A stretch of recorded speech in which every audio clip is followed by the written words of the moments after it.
Il doit y avoir la liberté de l'esprit en nous, afin de vivre le corps et son ministère. Je veux en venir à des considérations pratiques. Il doit y avoir une liberté absolue par rapport à l'organisation humaine, au gouvernement ecclésiastique, au contrôle de l'homme en tant que tel, pour qu'il y ait le plein fonctionnement de l'Esprit Saint.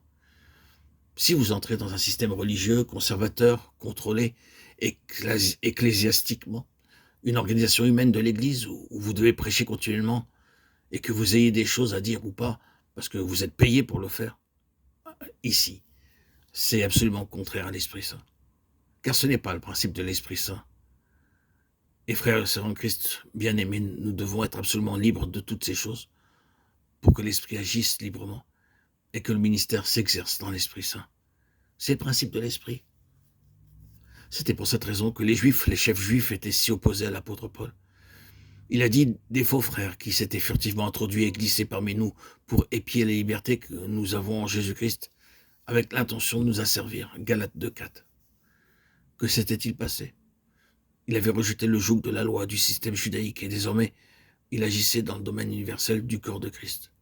Celui des gentils et des juifs, où chacun vaut autant que l'autre, celui de la liberté en Christ.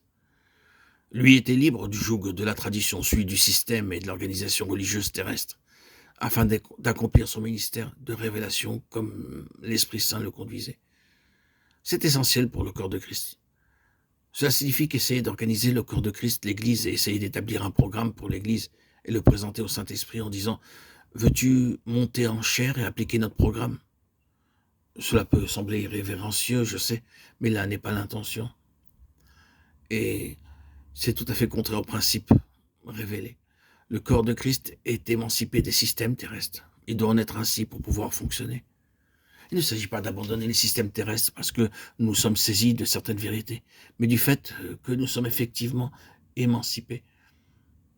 Le gouvernement spirituel et la soumission ont leur juste place dans l'Église, mais le principe des indépendants est aussi mauvais que celui des officiels. Dans le corps de Christ, nous ne pouvons pas nous engager comme membres ou comme employés de l'Église. Nous avons entendu des gens dire qu'ils vont entreprendre un travail dans l'Église. Ces idées sont tout à fait étrangères à la vérité du corps de Christ. Nous ne pouvons pas rejoindre le corps de Christ. Prenez encore l'illustration physique et voyez à quel point il est ridicule pour la main ou le bras de quelqu'un d'autre de dire qu'ils vont rejoindre mon corps. C'est absurde. C'est une église dans laquelle nous ne pouvons pas entrer sur le plan horizontal. Nous devons y entrer du ciel, par naissance, pas en y adhérant. C'est la loi de la croissance du corps. C'est par naissance, en étant issu du ciel, et ce qui est vrai des rapports de l'adhésion au corps de Christ est vrai du ministère et de l'œuvre. Nous ne pouvons pas nous engager dans une œuvre ou un ministère dans le corps de Christ. Quand nous avons quelque chose qui est vraiment spirituel, représentant de façon adéquate la pensée du Seigneur, les gens de l'extérieur ne peuvent pas y entrer et commencer à servir. Ils doivent entrer par l'Esprit Saint dans la révélation qui est là, présente, et entrer sur la base de l'expérience. Vous ne pouvez pas inviter des prédicateurs à venir prêcher. La communion dans ce ministère est celle de la révélation, c'est-à-dire que vous êtes entrés en cela sur le même fondement, de la même manière que vous y êtes nés d'en haut. C'est la seule base du ministère du corps. L'Église organisée peut faire tout ce qu'elle veut, mais pas le corps de Christ. Son ministère vient essentiellement d'en haut et n'est pas lié à une chose extérieure. Ainsi, nous ne pouvons pas joindre l'Église dans le sens du Nouveau Testament, nous ne pouvons pas entreprendre une œuvre de l'Église dans le sens du Nouveau Testament. Nous devons en être une partie organique. Et la révélation de la vérité du corps n'a aucune place pour tel système qui nomme des ministres et des ouvriers de manière mécanique et officielle. Vous ne pouvez pas vous saisir d'un frère et en faire un employé ou un fonctionnaire dans le corps de Christ. Vous le pouvez dans un système terrestre, mais pas ici. Tout cela doit grandir par un processus spirituel et c'est issu de la vie intérieure que le ministère s'exprime, grandit. Ce n'est pas officiel, c'est corporatif. Cela ouvre tout un domaine de la vérité qui serait intéressant. Mais, frères et sœurs en Christ, bien-aimés, auditeurs, auditrices, nous nous arrêterons là, pour le moment, et demanderons au Seigneur de nous en accorder la révélation si nous ne l'avons pas reçue.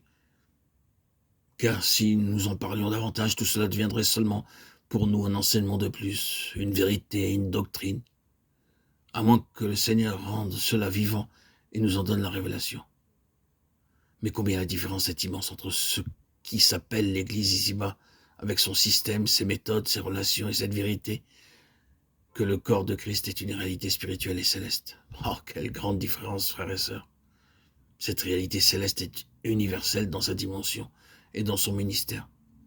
Bien qu'elle puisse être simplement représentée par une poignée de croyants dans un lieu, c'est un ministère universel, quelque chose qui n'appartient pas au temps ou à l'espace. C'est essentiellement spirituel, céleste, illimité.